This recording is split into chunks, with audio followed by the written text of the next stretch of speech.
पाठः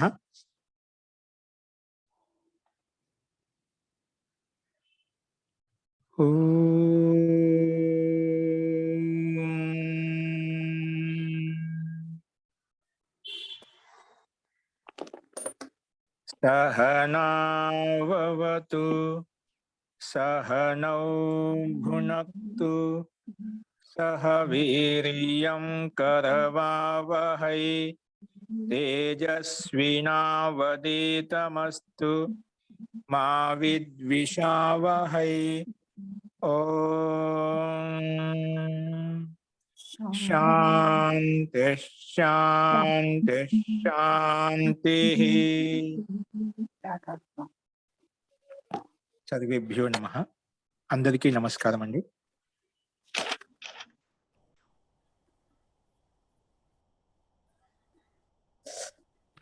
మనము తత్పురుష సమాస ప్రకరణం చెప్పుకుంటున్నాము. అందులో కూడా కర్మధార తత్పురుష సమాసము, కర్మధార తత్పురుష సమాసం కూడా పూర్తిగా చెప్పుకున్న తర్వాత కర్మధార తత్పురుష సమాసం చేసిన తర్వాత ఆ సమాసం తోటి ఏ ప్రత్యయాలు వస్తాయి, కొన్ని విశిష్టమైన ప్రత్యయాలు, సమాసాంత శబ్దాలతోటి కొన్ని విశిష్ట ప్రత్యయాలు అని చెప్పుకుంటున్నాం. అందులో నిన్న ఒక అచ్చు ప్రత్యయం గురించి చెప్పుకున్నాము. అందులో ఇంకా వేరే ప్రత్యయాలు ఏమో వస్తాయి, సమాసం తోటి వచ్చే ప్రత్యయాలు ఏవి, అవి ఇప్పుడు చూద్దామండి. చూడండి, రెండో బిందు కింద రాసుకోండి. రెండో బిందు కింద ఏ తత్పురుష సమాసం యొక్క పూర్వపదంలో, ఏ తత్పురుష సమాసం యొక్క పూర్వపదంలో, ఏ తత్పురుష సమాసం యొక్క పూర్వపదంలో, ఏ తత్పురుష సమాసం యొక్క పూర్వపదంలో సంఖ్యావాచి శబ్దం ఉంటే,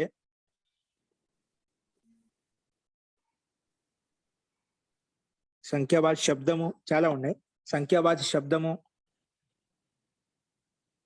అవ్యయ శబ్దము, అవ్యయ శబ్దము, అవ్యయ శబ్దము, సర్వ శబ్దము, సర్వ శబ్దము, పూర్వ అపర, పూర్వ అపర, పూర్వ అపర, పూర్వ అపర ఇత్యాది ఇత్యాది ఇత్యాది అవయవవాచి శబ్దాలకు, ఇత్యాది అవయవవాచి, ఇత్యాది అవయవవాచి, ఇత్యాది అవయవవాచి శబ్దాలకు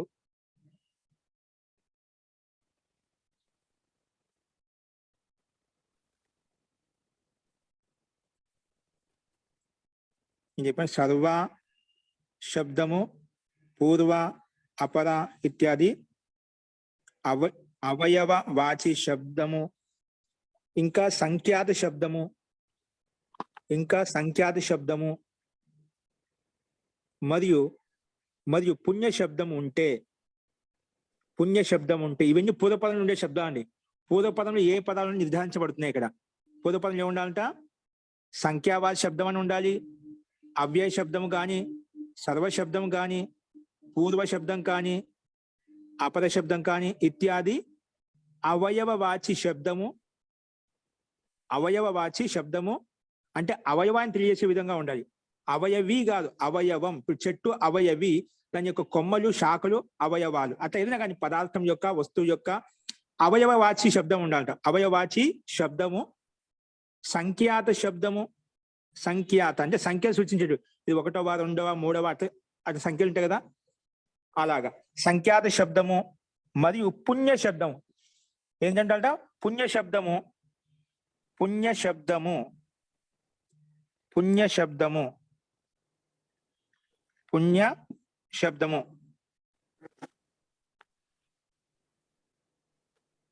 పుణ్య శబ్దము ఇటువంటివి పూర్వపదంలో ఉంటే, తథా ఉత్తర పదం అనేది, తథా ఉత్తర పదం అనేది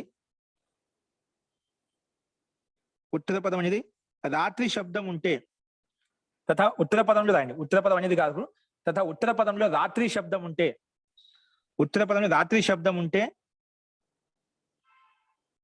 ఉత్తర పదంలో రాత్రి శబ్దం ఉంటే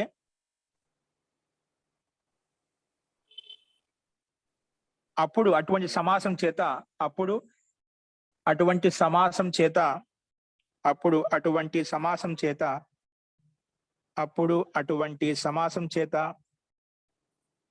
అచ్చు ప్రత్యయం వస్తుంది. ఏమొస్తుంది? అచ్చు ప్రత్యయం వస్తుంది. అచ్చు ప్రత్యయం వస్తుంది. అచ్చు ప్రత్యయం వస్తుంది.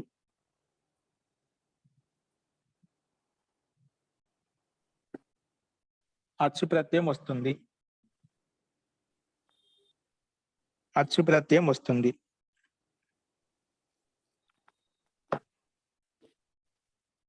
అచ్చు ప్రత్యయం వస్తుంది. ఇప్పుడు గురుగారు ఒక్కసారి అండి, గురుగారు ఈ ఇటువంటి పూర్వ పదంలో ఉంటే ఉత్తర పదంలో రాత్రి శబ్దం ఉంటే అప్పుడు అటువంటి సమాసం చేత అచ్చు ప్రత్యయం వస్తుంది. కరెక్టేనండి? అచ్చు ప్రత్యయం వస్తుందండి. ఓకే. పైన కూడా ప్రథమ బిందువులో అచ్చుపత్యం చెప్పిన కూడా అచ్చుపత్యం వస్తుంది. పైన ఇక్కడ కూడా ఒకే అచ్చుపత్యం వస్తుంది. కాబట్టి పైన మనకు కొంచెం సంఖ్యావాద శబ్దాలు మాత్రమే చెప్పాం. సంఖ్యావాద శబ్దాలు కానీ అవయవ శబ్దం పూర్వపదంలో ఉండాలని చెప్పాం. రెండు పదాలు పూర్వపదంలో ఉంటే అప్పుడు ఉత్తర పదంలో ఉండాలి అంగుళి శబ్దం ఉండాలి. ఉత్తర పదం అంగుళి శబ్దం మాత్రం ఉన్నప్పుడే అప్పుడు అచ్చుపత్యం చేశాం. ఇక్కడ పూర్వపదంలో శబ్దాల యొక్క సంఖ్య చాలా ఉన్నాయి, కండిషన్స్ చాలా పెట్టాను. పూర్వపదంలో సంఖ్యావాద శబ్దం ఉండొచ్చు, అవ్యయ శబ్దం ఉండొచ్చు, సర్వ శబ్దము, పూర్వ, అపర ఇటువంటి శబ్దాలు ఉన్నప్పుడు, ఇంకా అదే కాకుండా సంఖ్యాత శబ్దాలు లేదా పుణ్య శబ్దం, ఈ పూర్వపదం ఏ ఉన్నా కూడా ఏదో ఒకటి ఉంటుంది, ఒకేసారి అన్ని ఉండవు, ఏదో ఒకటి ఉండే తర్వాత ఉత్తర పదం ఖచ్చితంగా రాత్రి శబ్దమే ఉండాలి. ఉత్తర పదంలో కట్టిపడేసామట. పూర్వ పదంలో ఇన్ని పదాల నుంచి ఏ పదం ఉన్నా ఉత్తర పదం అంటే ఖచ్చితంగా రాత్రి శబ్దమే ఉండాలి. అంటే ఇప్పుడు పూర్వ పదం చెప్పిన శబ్దాన్ని కూడా రాత్రి శబ్దం చేసి సమాసం అయిపోతాయండి. రాత్రి శబ్దంతో కలిసి సమాసం అవుతాయి. ఇప్పుడు అపరరాత్రి, పూర్వరాత్రి, సర్వరాత్రి, ద్విరాత్రి, సంఖ్యావాద శబ్దం ద్విరాత్రి, త్రిరాత్రి, అలాగే ఎన్ని తీసుకోవచ్చు. అన్ని కూడా ఇక్కడ పూర్వపదం చెప్పిన శబ్దాన్ని కూడా రాత్రి శబ్దంతో కలిపినప్పుడు అటువంటి మనకు సమస్త పదం ఏదైతే ఏర్పడుతుందో ఆ సమస్త పదం చేత అచ్చు ప్రత్యయం వస్తుంది. ఓకేనా? లక్ష్మి గారు మీ సందేహం అడిగిన తర్వాత మ్యూట్ పెట్టుకోండి దయచేసి. ఓకే అండి. ఇప్పుడు ఎగ్జాంపుల్ రాసుకున్నాం. ఇప్పుడు దీన్ని బట్టి అర్థమైంది అందరికి. ద్వయోః రాత్రియోః సమాహారః, సంఖ్యావాద శబ్దం ముందుది. ద్వయోః రాత్రియోః సమాహారః,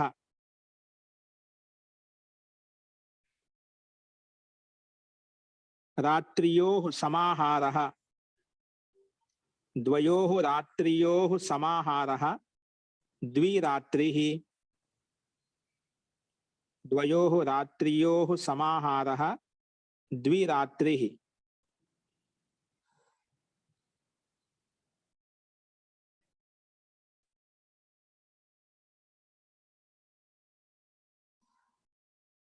ద్విరాత్రి.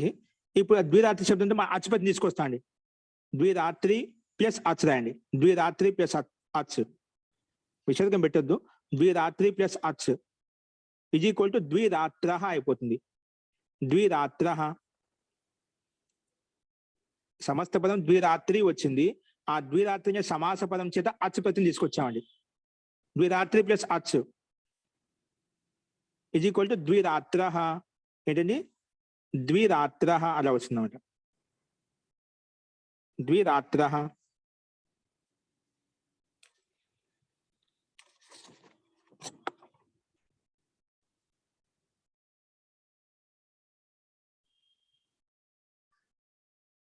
ద్విరాత్ర. ఓకేనా?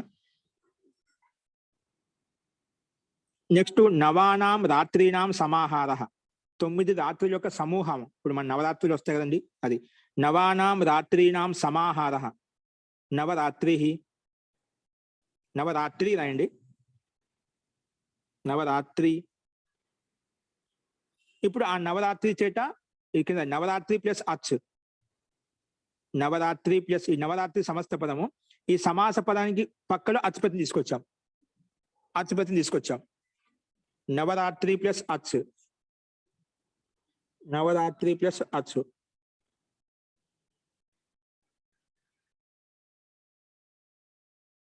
నవరాత్రి ప్లస్ అచ్,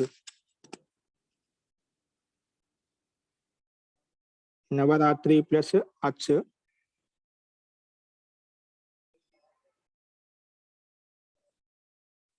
నవరాత్ర అయిపోతుంది. నవరాత్ర, నవరాత్రి ప్లస్ అచ్, నవరాత్ర.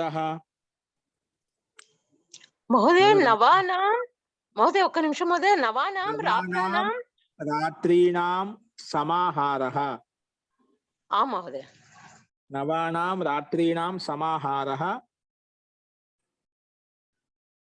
నవానాం రాత్రీణాం సమాహారః నవరాత్రిః.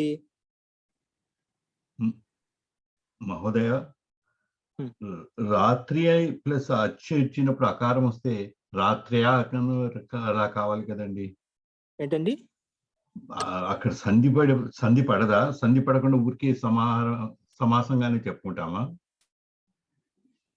నవరాత్రి ప్లస్ అచ్ వచ్చింది కదా, అచ్కి ఇకారం వచ్చింది కదండి. ఇకారానికి అకారం జోడవుతుంది కదా, ఇకారానికి ఏమవుతుంది? ఇకారానికి అకారం తోడవుతుంది కదా. అకారం యాడ్ అయితే ఏమవుతుంది? అక్కడ ఇకారం రావాలి కదండి, కదా. ఎనసంధి రాదండి ఇక్కడ. మరి ఏదో లోపమో ఏదో ఉండి ఉంటుంది కదా. అది అదే లోపం ఉంటుందండి అక్కడ. లోపం లేకుండా అది ఎనసంధి ఏంటంటే ఖచ్చితంగా యా కనిపించింది మనకు. నవరాత్రియ అలా ఉండేది, పైన ద్విరాత్రి ప్లస్ అచ్చు, ద్విరాత్రియ అలా ఉండాల్సి సంధి అయితే, ఎనసంధి అయితే. అదే అందుకే అనుమానం వచ్చిందండి, అందుకే అడుగుతున్నాను. అదే అక్కడ అచ్చుక ముందుండే ఇక నవరాత్రిలో ఉండే ఇకారానికి ఎస్ఏటిచ, యచిభం అనే ప్రకారం భాషంజ పేరు పెట్టుకుంటాము. తర్వాత ఎస్ఏటిచ అనే సూత్రం వచ్చి ముందుండే ఇకారం తీసేస్తుంది. ముందుండే ఇకారం తీసేస్తే అవుతుంది హలంతం ఉంటుంది. హలంతానికి పక్కన అచ్చుండే ఆ కలిస్తే నవరాత్ర అయిపోతుంది. Okay okay okay.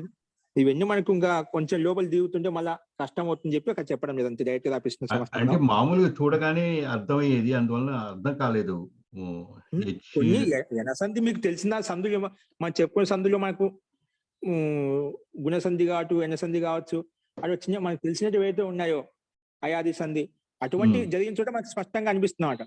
కానీ ఇప్పుడు ఎస్ఏతి ఇవన్నీ చెప్పలేదు, మనము భాషంజే చెప్పలేదు. అటువంటి మనకు కొన్ని డైరెక్ట్ గా చెప్పుకుంటాం అనమాట. అంటే కొన్ని అర్థం అయితే కొన్ని మామూలుగా అర్థం చేసుకోవాలి. అస్తు అతి రాత్ర సమాసం కింద వేసేసుకోవచ్చు ఇవన్నీ కూడా. ఓకే, అతి రాత్ర అలా ఎన్నే రాసుకోవచ్చు. మనకి మొత్తం ఎగ్జాంపుల్ చెప్పాల్సిన అవసరం లేదు. ధన్యవాదాలు మహోదయ. అతిక్రాంత రాత్రి, అతి రాత్రి, అతిక్రాంత రాత్రి, అతి రాత్రి, అతి రాత్రి ప్లస్ అచ్, అతి రాత్ర. ఒకసారి చెప్తాను. ఏంటండి? అతిరాత్రి ఏదో అన్నారు, ఒకసారి చెప్పండి.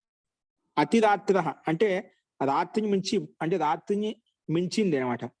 అతిరాత్ర అంటే కదా రాత్రి అతి అయిపోయినాడు, ఎక్కువ అయిపోయినామాట. ఇంత పొద్దు దానికి ఎందుకున్నావు అంటుంటాం ఒకసారి మనం. అతిరాత్ర రాత్రి ఎక్కువ అయిపోయింది అంటే 12 1 గంట అనేది. అతిక్రాంత రాత్రినేనండి, ఇంకా అంతవరకేనా? రాత్రి రాత్రి, అతిక్రాంత రాత్రి ఇజ్ ఈక్వల్ టు అతిరాత్రి. అతిరాత్రి, అతిరాత్రి ప్లస్ అచ్, ఆ అతిరాత్రి సమాస పదం చేత అచ్ ప్రత్యయం వచ్చింది. అతిరాత్రి ప్లస్ అచ్ ఇజ్ ఈక్వల్ టు అతిరాత్ర, అతిరాత్ర. రాత్రిని మించి అంటే రాత్రి ఎక్కువ అయిపోయిందన్నమాట. రాత్రి ఎక్కువైందంటే మనం సహజంగా రాత్రి చెప్పుకుంటాం 10 11 వరకు ఆ రాత్రి అంతే. రాత్రి మొత్తం రాత్రి అనుకోండి. అంటే లోక వ్యవహారంలో ఎక్కువ 10 12 10 దాటింది అనుకోండి అతి రాత్రి అయిపోతున్నాం అంటే అక్కడి నుంచి మెలుకున్నామంటే. అంటే బాగా పొద్దుపోయిన అని రాసుకోవచ్చు అండి.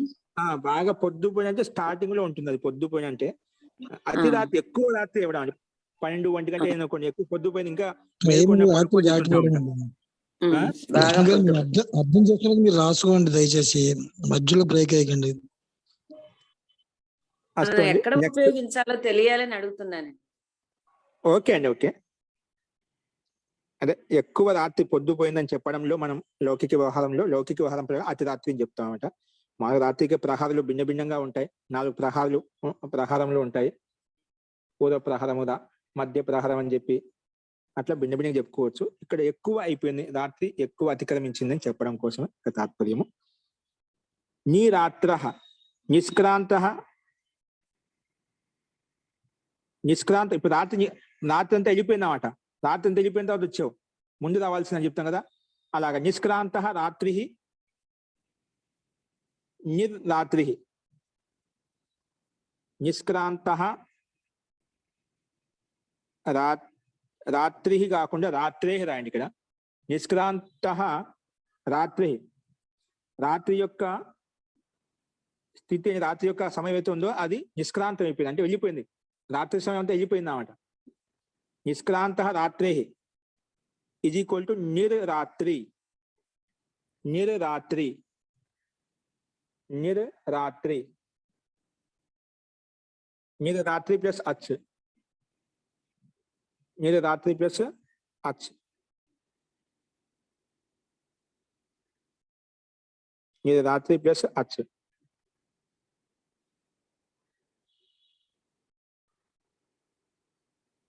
ఇది నీరాత్ర అయిపోతుంది. నిర్రాత్రి ప్లస్ అచ్చు నీరాత్ర.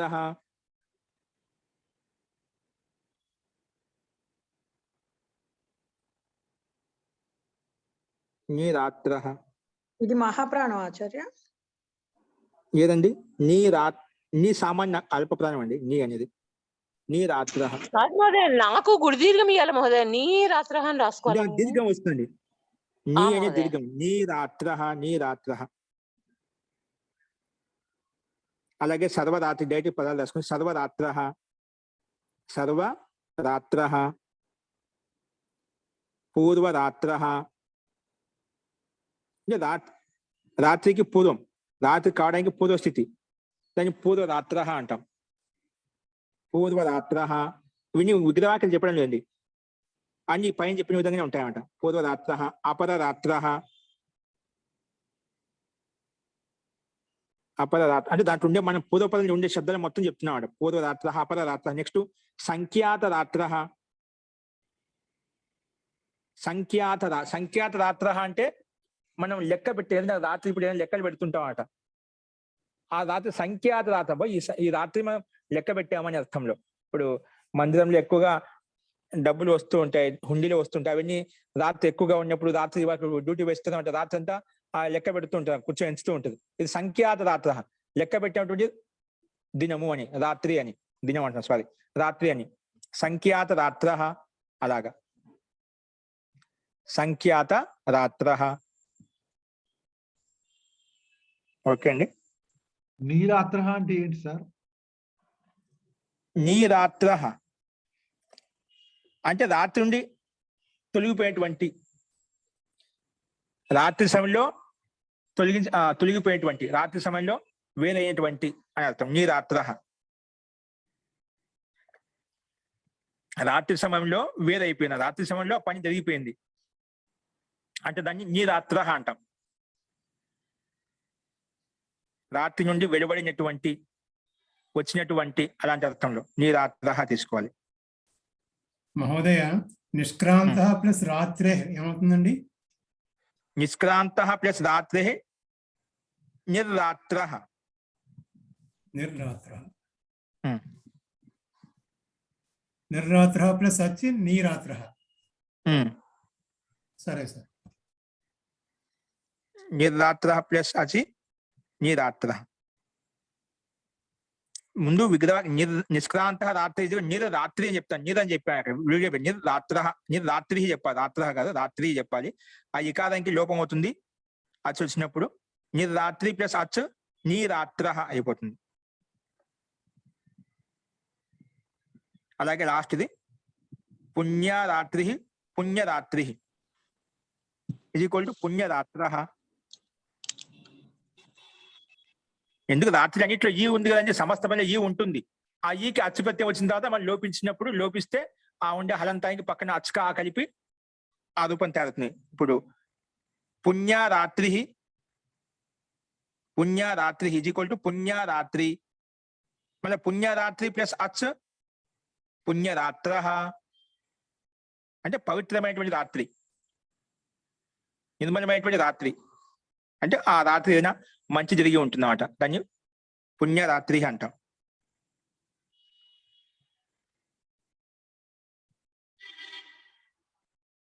ఇవన్నీ పుల్లింగ శబ్దాలేనా అండి? జీ అన్ని పుల్లింగ శబ్దాలండి ఇక్కడ.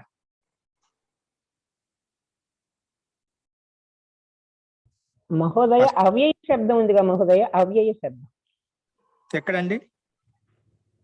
సంఖ్యావాది శబ్దం అవ్యయ శబ్దం అని కూడా చెప్పారుగా. అతి అతి నీరు అనేది రెండు అవయ శబ్దాలే కదా. ఓహో సరే అతి అనే అవయ ఉపసర్గాలు కదా, ఆ ఉపసర్గాలకి అవ్యయం అని పేరు. ఓహో సరే మహోదయ, ధన్యవాదాలు. అవయవాకి నిసి వస్తుందా? నిశిరాత్రి, నిశిరాత్ర. అతి అతి రాత్రి, నిషి కాదండి, నిషి రాత్రి కాదు, అతి అతి రాత్రి. అవయవ ఓకే, ఈ రకంగా ఈ బిందులో ఉండే మనం పూర్వ పదంలో శబ్దాలతోటి ఉత్తర పదంలో రాత్రి శబ్దం కలుపుకొని ఏ రకంగా సమస్త పదము ప్లస్ అచ్చుపత్యం వస్తుంది చూసాము. నెక్స్ట్ రాసుకోండి.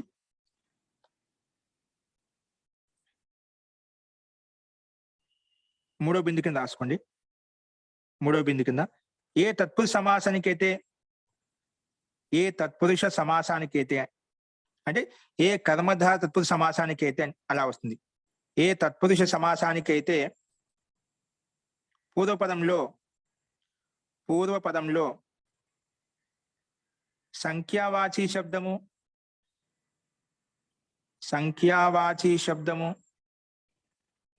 అవ్యయ శబ్దము,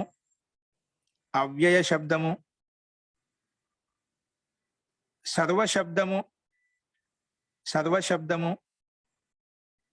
అదే పైన చెప్పినటువంటి వస్తున్నాయి. మళ్ళా సర్వశబ్దము, పూర్వ అపర ఇత్యాది, పూర్వ కామ అపర ఇత్యాది అవయవవాచి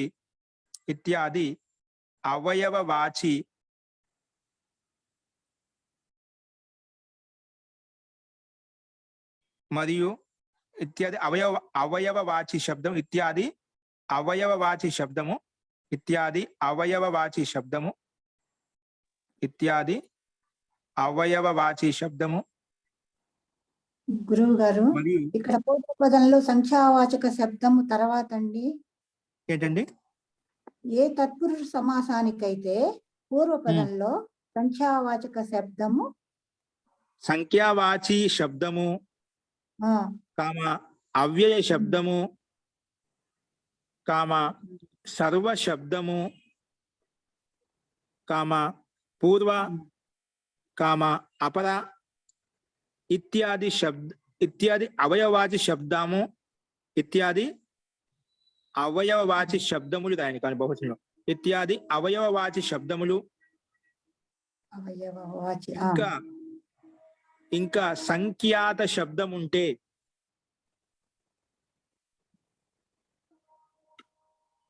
సంఖ్యా శబ్దం ఉంటే సంఖ్యాత మరియు ఉత్తర పదం అనేది, ఇవన్నీ ఇవి చెప్పే సంఖ్యా శబ్దం ఇవన్నీ ఇత్యాది సంఖ్యా శబ్దం ఉంటే మరియు ఉత్తర పదం అనేది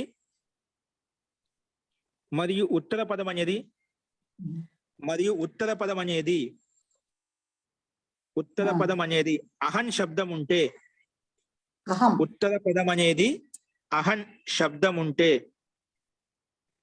ఉత్తర పదం అనేది అహన్ శబ్దం ఉంటే, అహన్ శబ్దం ఉంటే, ఉత్తర పదం అనేది అహన్ శబ్దం ఉంటే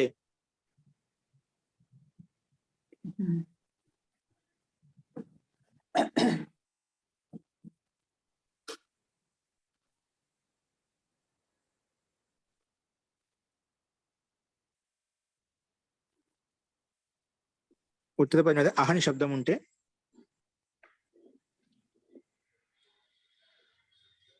చెప్పండి. ఉత్తర పదం అనేది అహన్ శబ్దం ఉంటే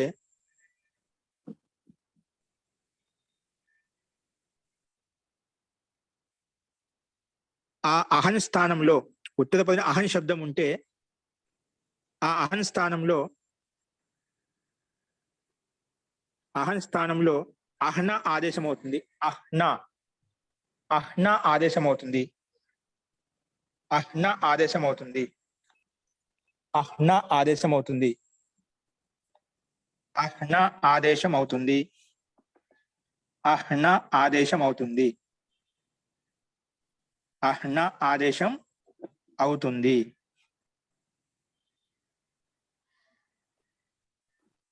అహ్న అనేది ఆదేశం అవుతుంది.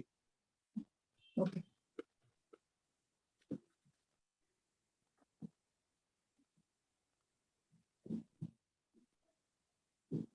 ఓకేనా? అర్థమైందండి.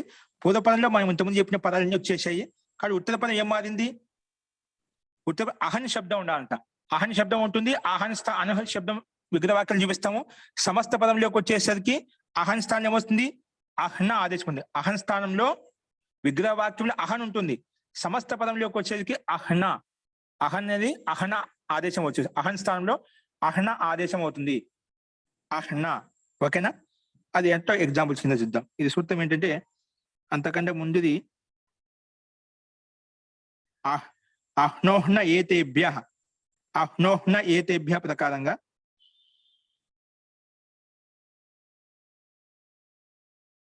ఓకే. నెక్స్ట్ దీని ఉదాహరణ రాసుకోండి. ద్వయోః అహ్నోః ద్వయోః అహ్నోః భవః ద్వయోః అహ్నోః భవః ద్వయోః అహ్నోః భవః ద్వయోః అహ్నోః భవః is equal to ద్వి అహన్. ద్వి అహన్. ద్వయోః అహ్నోః భవః ద్వి అహన్. అంటే ఇక్కడ మూల శబ్దాలు పెట్టుకున్నాను. ద్వి ప్లస్ అహన్. ద్వయోః అహ్నోః భవః. ఇక్కడ విగ్రహవాక్యం ఈజ్ ఈక్వల్ టు ద్వి అహన్. ద్వి అహన్ ప్లస్ టచ్. మళ్ళీ ద్వి అహన్ రాసినా ఈజ్ ఈక్వల్ పెట్టి ద్వి అహన్ ప్లస్ టచ్. ఇక్కడ టచ్ ప్రత్యయం వచ్చిందండి. ఏమొచ్చింది? టచ్ ప్రత్యయం వచ్చిందన్నమాట. ఏ సూత్రం ప్రకారం రాజాహ సఖిభ్య టచ్. రాజాహ రాజా శబ్దం చేత ప్లస్ అహ్న శబ్దం చేత టచ్ ప్రత్యయం వస్తుంది. పైన అచ్ ప్రత్యయం వచ్చింది కదా, అలాగే ఇక్కడ టచ్ ప్రత్యయం వచ్చిందన్నమాట. ఏమొచ్చింది? టచ్ ప్రత్యయం వచ్చింది.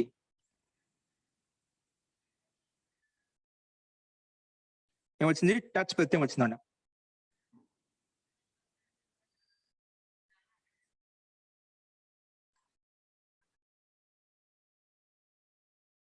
ఓకే అండి.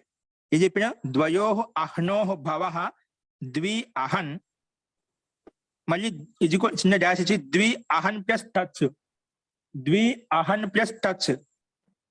ద్వి అహన్ ప్లస్ టచ్ ఈజ్ ఈక్వల్ టు ద్వి అహ్న. అహన్ స్థానం వస్తుంది, అహ్న వస్తుంది చెప్పాం కదా. ద్వి అహ్న. ద్వి అహ్న. ద్వి అహ్న ప్లస్ ఆ. అహ్నా దీర్ఘం ఉండాలండి. ప్లస్ ద్వి అహ్నాకి దీర్ఘం ఉండాలా? అరస్వం ఉంటుంది. ద్వి అహ్న. అహన్ స్థానంలో అహ్న ఆదేశం అవుతుంది. ద్వి అహ్న. ద్వి అహ్న. నాకి హా వద్దా అండి? హాకి నా వద్దండి. హాకి హాకి అచ్చా. హా. ద్వి అహ్న. అహ్న ప్లస్ ఆ. టచ్ ప్రత్యయానికి అనుబంధ లోపం చేస్తే ఆ మిగులుతుందండి. టచ్ ప్రత్యయం చెప్పారు కదా, ఆ టచ్ ప్రత్యయానికి అనుబంధ లోపం చేస్తే ఆ మిగులుతుందన్నమాట. అందుకే ద్వి అహ్న ఆ. ద్వి అహ్న ప్లస్ ఆ. ద్వి అహ్న ప్లస్ ఆ ఈజ్ ఈక్వల్ టు మళ్ళీ ద్వ్యహ్నః అని వస్తుంది. సమస్త పదం వస్తుంది. ఈ శబ్దం అచ్ ప్రత్యయం వచ్చిన ద్వ్యహ్నః అంటే ద్విలో ఉండే ఇకారం అహ్నలో ఉండే అకారానికి ఇక్కడ ఎనసంధి అవుతుంది అన్నమాట. ఇక్కడ ఏమవుతుంది? ఎనసంధి అయిపోయింది, ద్వ్యహ్నః అయిపోయింది. ద్వ్యహ్నః. ద్యహ్నః అండి. మహోదయ ద్వ్యహ్నః. ఒకసారి రాసి చూపించరా? ద్యహ్నః.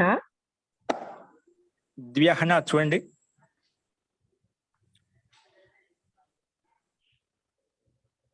కనిపిస్తుందండి? ద్వ్యహ్నః. ఓకేనా? కనిపిస్తుందండి?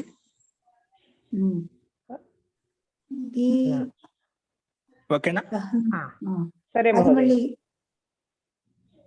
గురుగారు దాకి ఇక్కడ ఏ- గురు- హాలో దా- హకారంలో నక అట్ట ఇస్తాం నా ఇప్పుడు ఇది ఈ నా ఉంది కదా ఈ నక కింద ఇస్తామంట హాలను ఇచ్చేస్తాం ఈ నా హా అన్నప్పుడు దీన్ని ఇలా కింద అంటాం అన్నమాట మాగా లేదంటే మన పక్కన హల్లంతా పెట్టేసి నా కింద పెట్టేసి ద్వ్యహ్నః అలా పక్కన రాసేయచ్చు. ఇది ద్వయహ్నః అయింది కదండి మహోదయ మీరు రాసిన ప్రకారం. ద్వ్యహ్నః అనేది ద్వ్యహ్నః. ద్వా కూడాను అంటే ద్వా కూడా అర్థం అనమాట హలంతమే రావాలి అక్కడ కూడా. ఉమ్. ఓకే. ద్వ్యహ్నః వస్తుంది ద్వయహ్నః. ద్వయహ్నః ద్వయహ్నః అంటే ఏంటి సార్? 2 రోజులు 2 పగలు. ద్వయహ్నః అంటే అర్థం తెలియదు.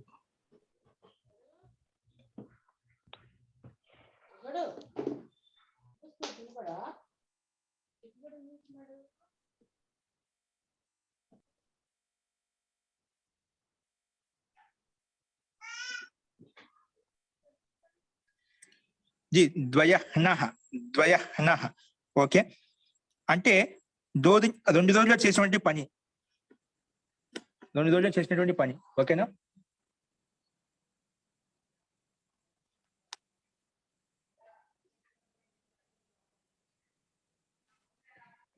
అర్థం ఏం చెప్పారు మహోదయ? అంటే అంటే 2 రోజుల్లో చేసినటువంటి పని దాన్ని 2 రోజులు చేసిన ద్వయహ్నః అంటాం. ద్వయహ్నః అంటే అది పని 2 రోజులు చేసినటువంటి ఏదైనా క్రియాకలాపం ఏదైనా కావచ్చు. ఒక పని అనుకుందాం. ద్వయహ్నః సమయ సంజాతం అంటే 2 రోజులు సమయం పట్టింది అలాగా ద్వయహ్నః అని చెప్తాం. అర్థమైందా? ఓకే.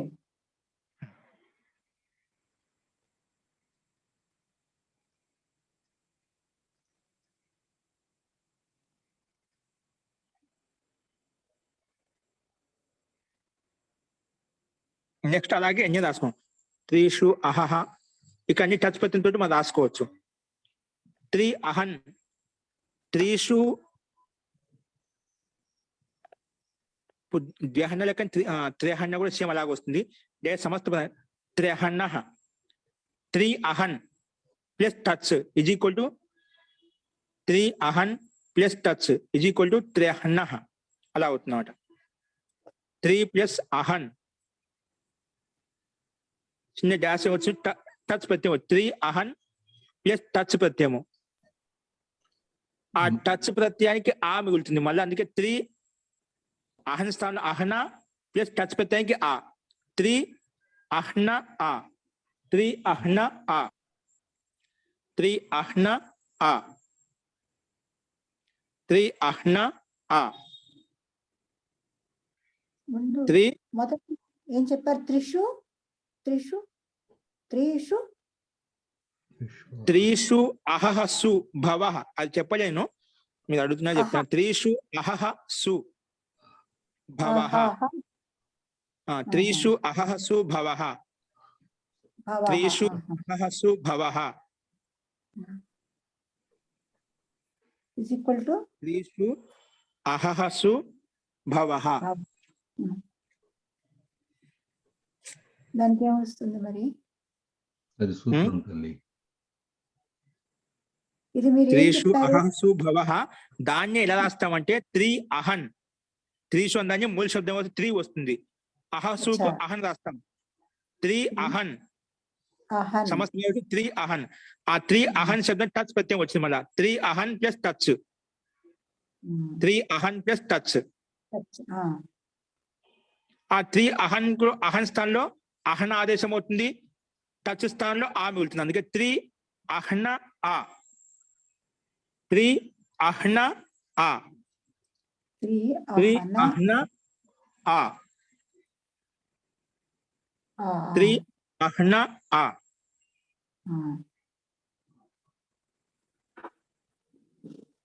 3 అహ్న ఆ ఇది కూడా త్రియాహ ఏమొస్తుంది? త్రియాహ త్రియాహ త్రియా వస్తుంది. త్రియాహ అంటే 3 రోజులు చేసినటువంటి పని ఏదైనా కాబట్టి త్రియాహ కార్యం అంటే 3 రోజుల పని అంటుంటాం కదా. అహన త్రియహ అంటే కాదు. ఈ చేయబడిన అని అంటే మహోదయ, అన్ని రోజుల్లో చేయబడిన అని, ఇక చేయబడిన మనం అధ్యయనం చేసుకున్నాం. అహన అంటే దినము అని అర్థం. దినము అని. Okay okay. దినం. ద్వి అంటే సంఖ్య 2. అవి అర్థం కాకపోతే ఈ పదం అర్థం కావడం లేదండి మహోదయ, అందువల్ల అడిగాల్సి వచ్చింది. ఓకే అండి. అహన అంటే దినం. ఓకే. దినం 3 రోజుల్లో జరిగిన పని అర్థం అవుతుంది. అది పని కావచ్చు, ఏదైనా కావచ్చు. 3 రోజులు పట్టినది. 3 రోజులు. అది 3 రోజులు రాస్తూ ఉన్నాడు. 3 రోజులు పట్టింది. 3 days మహోదయ 3 రోజుల నుంచి కార్యక్రమాలు జరుగుతున్నాయి. అదే చెప్పుకోవచ్చు. అర్థమైందండి. మహోదయ ధన్యవాదాలు. చెప్పండి. ఇది మృత్యుంజయ మంత్రంలో త్రయంబకం అని తాకి రావత్తు యావత్తు ఒకేసారి వస్తాయి 3. త్రయంబకం యజామహే అనే సూత్రం మృత్యుంజయ మంత్రం. జీ అక్కడ కూడా ఇదే సమాసం అవుతుంది అనుకుంటా. స్టార్ట్ అవుతుంది. అంబ శబ్దం వస్తుంది అక్కడ. అవును, అంబ శబ్దం వచ్చింది అంతే. అదే అక్కడ ఇదే అండి. అక్కడ చేస్తే త్రయాహ అయిపోతుంది. అవునవును. ఈ విధంగానే మధ్యాహ్నము కూడా వచ్చింది కదండి మహోదయ. మధ్యాహ్నము మధ్యాహ్నంలో అహన్ స్థానంలో అహన వచ్చిందన్నమాట. ఓకే అండి. ధన్యవాదాలు మహోదయ.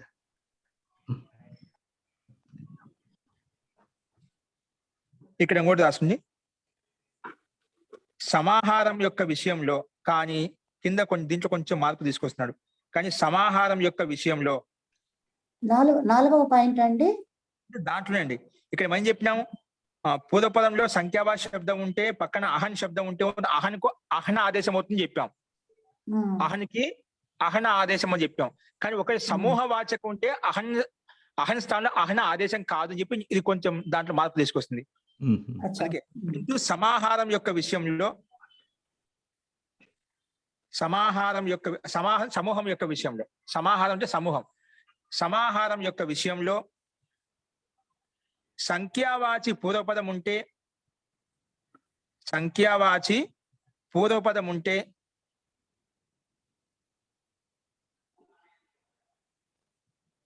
ఉత్తర పదంలో ఉండే అహన్కి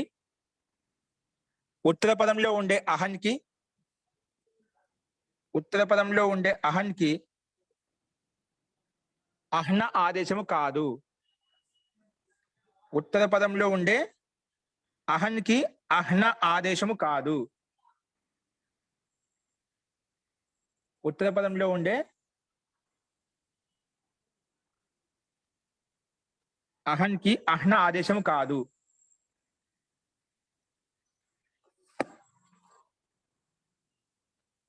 ఉత్తర పదంలో ఉండే అహన్కి అహ్న ఆదేశం కాదు. ఇక్కడ సమూహ విషయంలో అహ్న ఆదేశం కాదంట.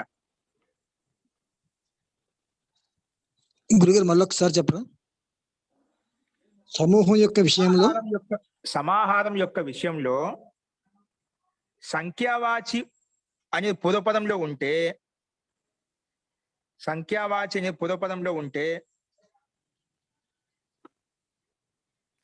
అహన్ స్థానంలో అహ్న ఆదేశం కాదు.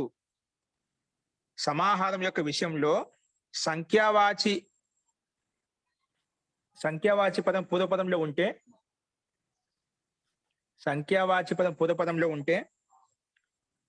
ఉత్తర పదంలో ఉండేటువంటి అహన్కి అహ్న ఆదేశం కాదు. అస్తు మహోదయం. అవుతుందనే కదండి మహోదయ ఇప్పుడు ఇంతవరకు చెప్పుకున్నాము. ఏంటి అవుతుందనే కదా ఇంతవరకు చెప్పుకున్నాం. సంఖ్యావాచి శబ్దమునకు అహన్ ఉంటే అహ్న అవుతుంది అని చెప్పుకున్నాం. సమాహారం కాదండి, సమాహారం కాదు. అందుకే ఇక్కడ మన నియమం చెప్తున్నారు. సమాహారంలో మాత్రమే ఇలా నియమం అంట. సమాహారం కాదు. కొంచెం ఎక్స్ప్లెయిన్ చేయండి మహోదయ. సమాహారం అంటే సమూహ విషయం కాదు. ఇక్కడ చూసి అప్పుడు చెప్తాను. ద్వయోః అహ్నోః సమాహారః. 2 రోజుల యొక్క సమూహంతో చెప్పుకుంటాను ఇక్కడ. 2 రోజుల యొక్క సమూహాన్ని అంటున్నాను ఇక్కడ. అలాగా ద్వయోః అహ్నోః సమాహారః. ద్వయోః అహ్నోః సమాహారః. ద్వయోః అహ్నోః సమాహారః.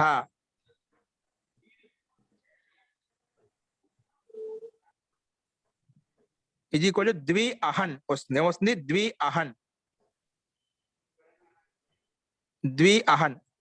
ఇప్పుడు మళ్ళీ దాని పక్కన డాష్ ద్వి అహన్ ప్లస్ టచ్. ఆ ద్వి అనే సమాసం చే టచ్ ప్రతి తీసుకోండి. ద్వి అహన్ ప్లస్ టచ్. ద్వి అహన్ ప్లస్ టచ్. ద్వి అహన్ ప్లస్ టచ్. ద్వి అహన్ ప్లస్ టచ్.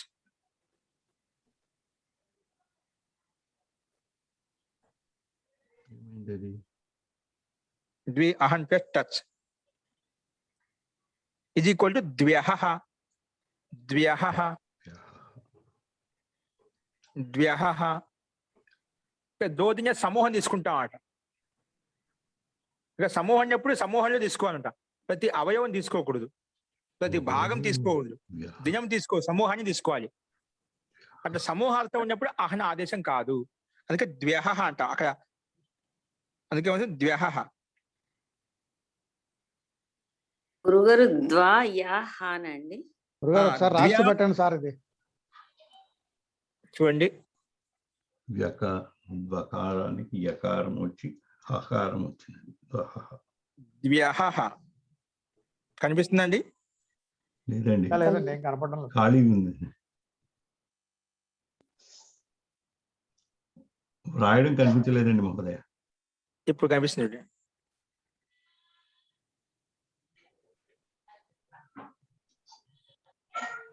కనిపించిందండి? వావొత్తిది ద్వ్యహ. కనిపించింది. అది హలంతం కాదా అండి? హలంత కాని హహ. ఇది ద్వయహః అని. ద్వ్యహః. ద్వ్యహః. ఓకే. వ్యయః. వ్యయః. దాకి వావొత్తి ద్వ్య. దాకి వావొత్తు ప్లస్ యా. 3 కలిసాయి కదండి ఒకే. ద్వ్యహః. ఓకే, అర్థమైంది. ద్విలో ఈ ఆల్రెడీ వి ఉంది. ద్వి ప్లస్ వి ఆ. Plus yeah. ఓకే. ఇక్కడ ఎనసంది యా అయిపోతుంది అంతే. యా అనే ఈ స్థానం యా వస్తే ద్వ్యహ. యా హలంతానికి పక్కన ఆగలితే ద్వ్యహ. విషయం తీసుకుని ద్వ్యహ అయిపోయింది. అంటే ఇక్కడ కూడా 2 రోజుల పని అని కదండి? లేదండి, 2 రోజుల పని. అక్కడ పైన అర్థంలో 2 రోజులు అది కూడా. అక్కడ 2 రోజులు 1 రోజు పని తీసుకోవచ్చు, 2 రోజులు పని అవయవ సహా తీసుకోవచ్చు, అవయవ భాగం కూడా దాని పని చెప్పుకోవచ్చు. ఇక్కడ సమూహంలో చెప్పినప్పుడు సమూహంలోనే అర్థం ఉంటుందన్నమాట. ఆ పని అయితే సమూహాన్ని ద్వారానే అది గుర్తించబడుతుంది. అంటే 2 రోజుల పనుల సమూహం అని చెప్పాలా అండి? సమూహం 2 రోజుల యొక్క సమూహం. 2 రోజుల పనులు 2 రోజులు చొప్పున అనుకోవాలి, అంతే కదా? ఒక్కొక్క పనికి 2 రోజుల సమూహం, 2 రోజుల సమయం పడుతుంది అన్నట్టుగా సమూహాన్ని తీసుకుంటాం. పూరా 2 రోజుల 24 గంటల యొక్క సమూహాన్ని పూర్తి తీసుకుంటాం.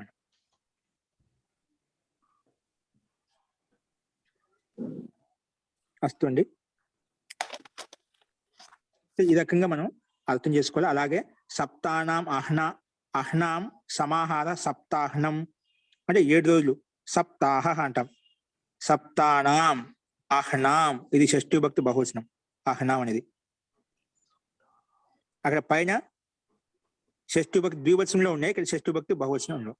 సో అది అక్కడ సప్తమి భక్తి ఏ షష్ఠీ భక్తి ఏదైనా తీసుకోవచ్చు, ద్వివచనంలో ఉన్నాయి. ఇక్కడ కూడా షష్ఠీ భక్తి ద్వివచనంలో స్పష్టంగా ఉన్నాయి.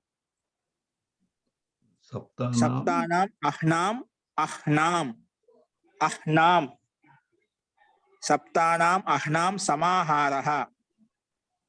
సప్తానాం అహ్నాం సమాహారః.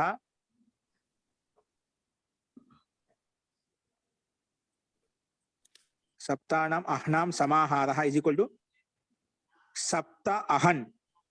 సప్త అహన్. సప్త అహన్. సప్త అహన్. సప్త అహన్ ప్లస్ టచ్. సప్త అహన్ ప్లస్ టచ్. సప్త అహన్ ప్లస్ టచ్ ఈజ్ ఈక్వల్ టు సప్తాహః. సప్తాహః. సప్తాహః 7 రోజులు. సప్తాహములు కదండి అప్పటికి? ఇది సప్తాహం అంటే 7 రోజులు అర్థం. 7 రోజులు ఉన్న సప్తాహాలు జరిగినాయని అనుకోవాలా? 7 రోజులే దాన్ని 7 రోజులు తెలుగు చెప్తున్నాం.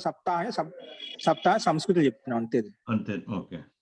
సమస్త పదం మళ్ళీ చెప్పండి మహోదయ. సప్తానాం అహనాం సమాహారః. విగ్రహవాక్యం సప్తానాం అహ్నాం అహ్నాం సమాహారః.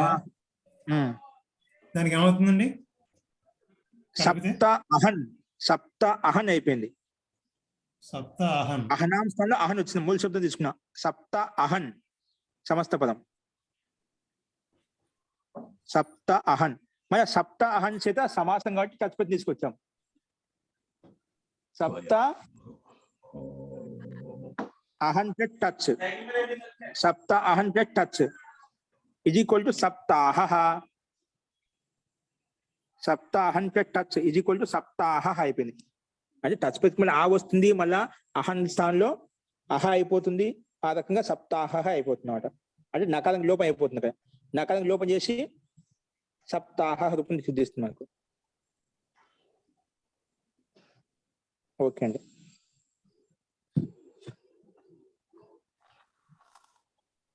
అస్తు. సో ఈ రకం ఈ బిందు చెప్పుకున్నాం. ఇది రాజాహ సఖిభ్యస్థచ్ ప్రకారం టచ్ ప్రతి చూసాము.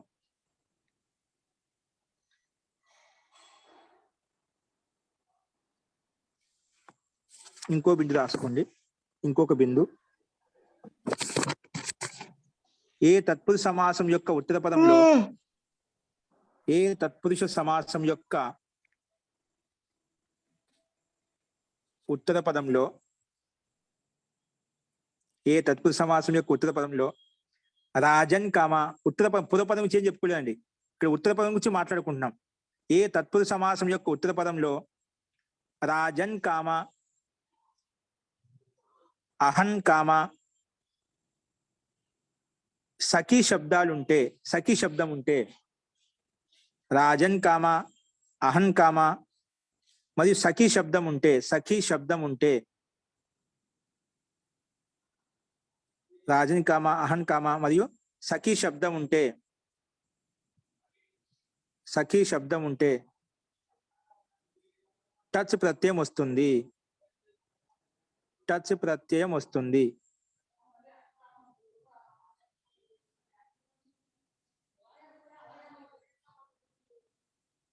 టచ్ ప్రత్యయం వస్తుంది. టచ్ ప్రత్యయం వస్తుంది.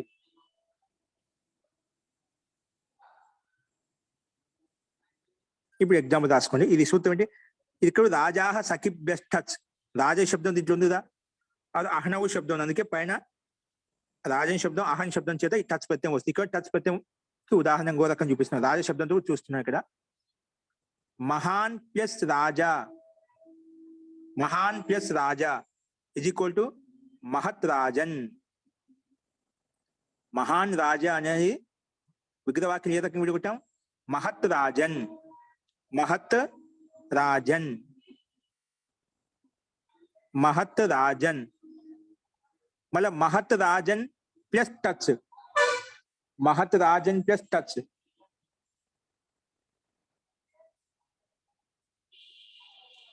మహత్ రాజన్ ప్లస్ టచ్, మహత్ Rajan plus touch.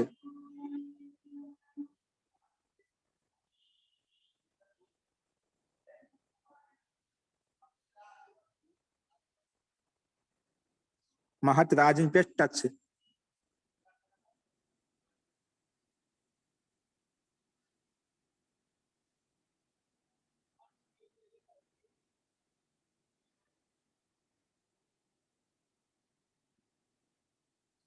Is equal to మహారాజః, మహారాజః అయిపోతుంది.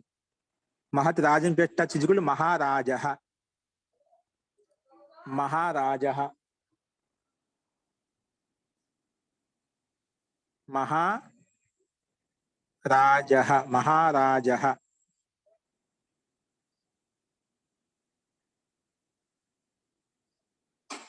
ఆచార్య రాజన్లో నకారం కూడా హలంత్యం అవుతుంది ఆచార్య. ఇక్కడ ఏంటండి ఇక్కడ ఎలా ఎలా జరిగిందో చెప్పగలరా?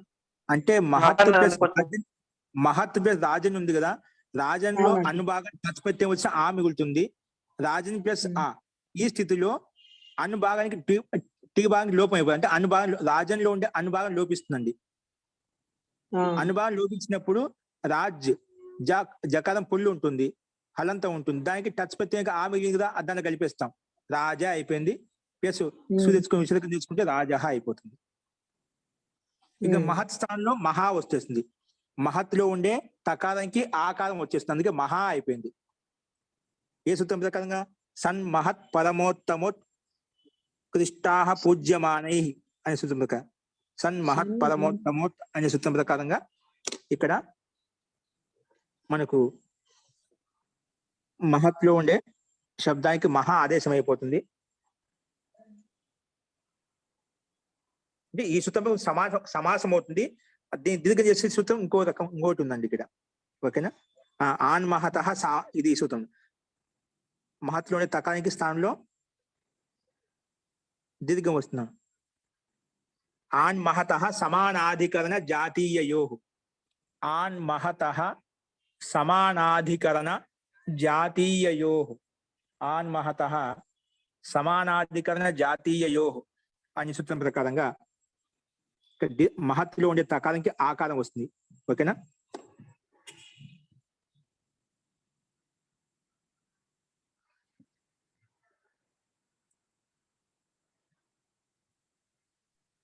ఆన్ మహతః సమానాధికరణ తర్వాత ఇంచుండి గురువు గారు. జాతీయయో, జాతీయయో, జాతీయ యో. ఓకే అండి.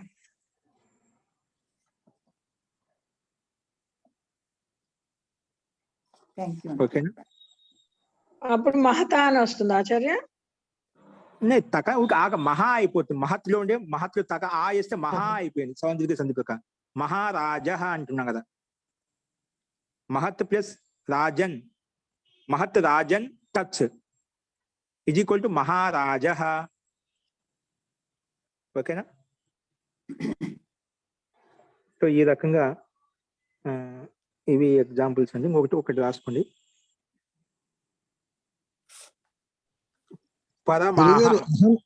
గురువు గారు అహం మరియు సఖి వీటిలో కూడా ఎగ్జాంపుల్ చెప్తారా మహోదయం? ఏంటండి?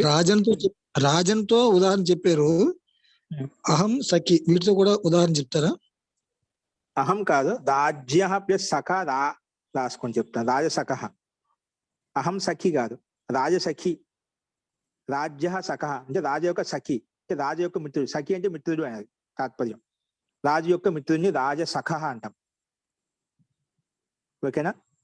సో రాసుకుందానికి దానికి ఏ రకంగా వస్తుందంటే రాజ్ఞ సఖ, రాజు యొక్క షష్ఠి ఒక రాజ్ఞ సఖ. ఇది విగ్రహవాక్యం ఈ రకం చెప్పాము. ఆ విగ్రహాక్యం బట్టి మనం ఇక్కడ అలౌకిక విగ్రహం చెప్పాము. రాజన్ ప్లస్ సఖి,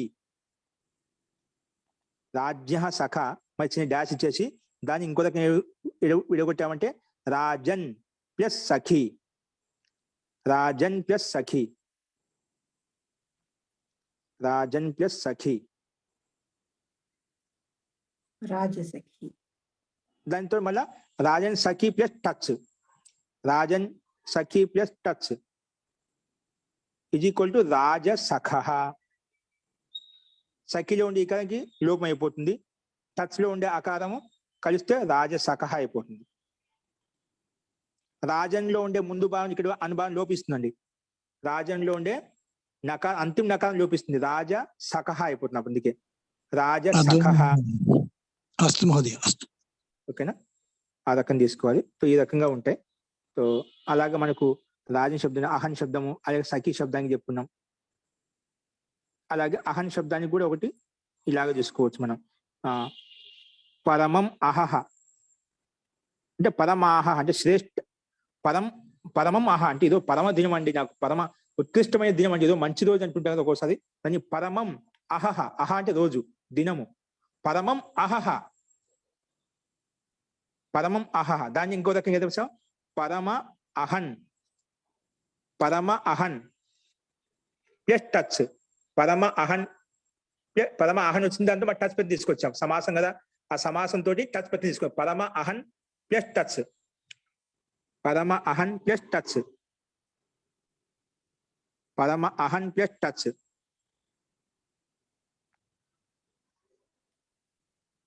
ఇది ఈక్వల్ టు పరమాహ. పరమాహ. ఓకేనా?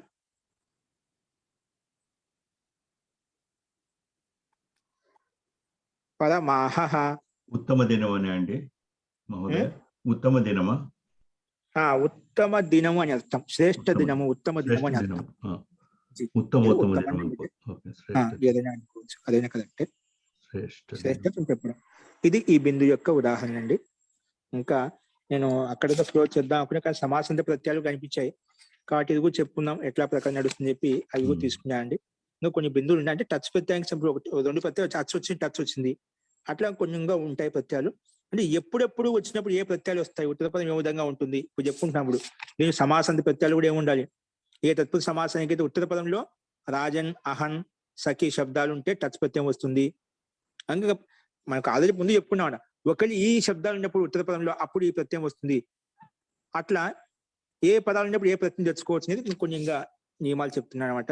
ఇవన్నీ మనం ప్రయోగం ద్వారా తెలుస్తూ ఉంటాయండి మనం అట్లాగా. కాబట్టి మనం కనీసం ఇప్పుడు ఒక సంస్కారం మనలో పడుతుంది కూడా రాసుకున్నప్పుడు, మనకు ఏదైనా సాహిత్యం చదివినప్పుడు, శ్లోకాలు కంఠస్థం చేసినప్పుడు, నేర్చుకున్నప్పుడు ఇక్కడ ఈ శబ్దం ఉంది కదా, వెంటనే మీకు ఆ పద విభాజన చేయగలుగుతారు, దాని యొక్క అర్థం కూడా స్పష్టం అవుతుంది అన్నమాట. కాబట్టి ఈ రకంగా ఇంకా కొంచెం ఉన్నాయి, అవి చూద్దామండి. అస్తు. ఇంకా సందేహాలు ఉన్నాయండి ఇప్పుడు చెప్పిన దాంట్లో? మహోదయ, ఇప్పుడు మీరు చెప్పినవన్నీ కూడా టచ్ ప్రత్యయం కదా, తా. దచ్చుగా టచ్ ప్రత్యయం, టవర్ గంట టా టా అండి, తా కాదు, నేను తా అని రాస్తున్నాను. నా టచ్ నేను కూడా తా అనే రాశానండి. ఇది టచ్ ప్రత్యయం అంటే టచ్. టాటాలో టా అదే ముగ్గురు గారు. వర్గంలో మొట్టమొదటి అక్షరం అల్ప ప్రాణం. టచ్ దానికి అనుమతి లోపం చేస్తే ఏమవుతుంది, ఆ మిగులుతుంది అన్నమాట. మహోదయ ఈ ఆఖరి దానికి సూత్రం చెప్పలేదు మహోదయ, సూత్ర సంఖ్య చెప్పండి చాలు.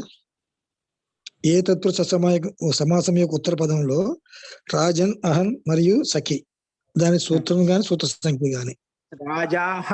రాజాహ సఖిభ్యస్థచ్ 5-4-91. రాజాహ సఖిభ్యస్థచ్ సూత్రం రాస్తున్నా. రాజాహ కింద రాస్తున్నా పదం కంటిన్యూషన్. సఖిభ్యస్ టచ్. సఖిభ్యస్ టచ్. మూర్ధన శకారం అయిపోతుంది, ఇది మూర్ధన శకారం అయిపోతుంది. ఓకేనా? ఇలా అయిపోతుంది. సఖిభ్యస్ టచ్.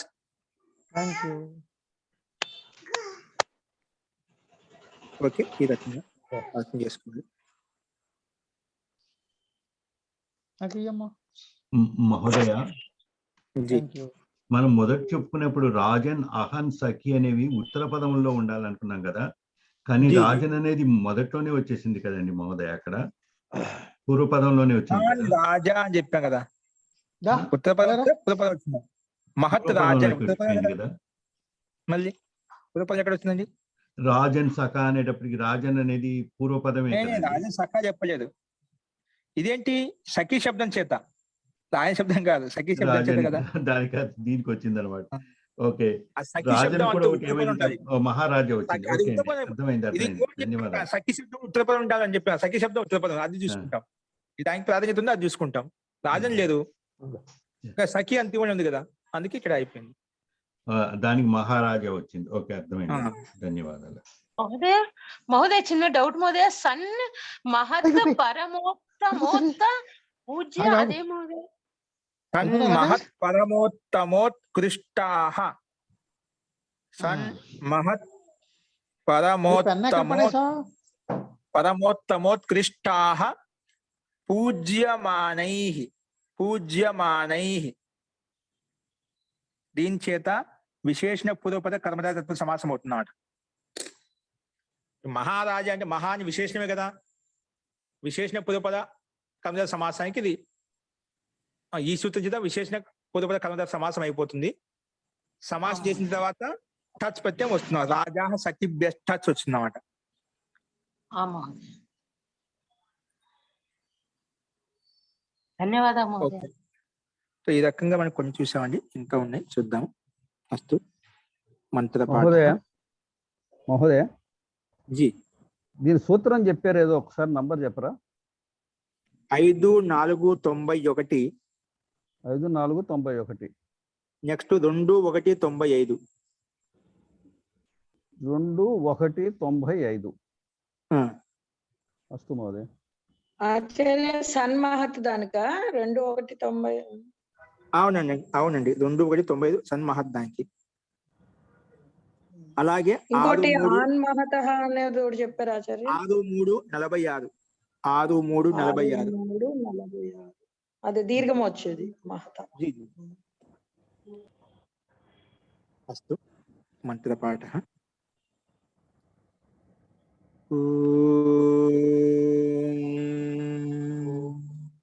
సహనో భవంతు సుఖినః సర్వే సంతు నిరామయాః సర్వే భద్రాణి పశ్యంతు మా కశ్చిద్ దుఃఖభాగ్ భవేత్. ఓం శాంతి శాంతి శాంతి. సర్వేభ్యో నమః. అందరికీ నమస్కారం అండి. నమస్తే మహోదయ. నమస్తే మహోదయ. మహోదయ నమో నమః మహోదయ. ధన్యవాదాలు. ధన్యవాదాలు మహోదయ. ఈ రోజు పాఠం చాలా బాగుందండి మహోదయ. నమో నమః. నమస్తే మామూలుగా చదువుతుంటాం కానీ ఇవేమి తెలుసుకోకుండా చదువుతా ఉంటాం మహోదయ.